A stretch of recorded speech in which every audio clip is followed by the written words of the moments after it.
It's kind of cool. Stumbled onto this caboose back here.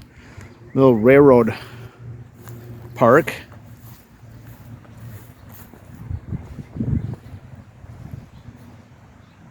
It's part of the Abbeville Seaboard Credit Union, I guess. What's kind of neat here is they got these old buildings, and I'm wondering if these are old railroad buildings. It doesn't really say, but you can tell they're pretty old. And this beautiful house. Look at that turret.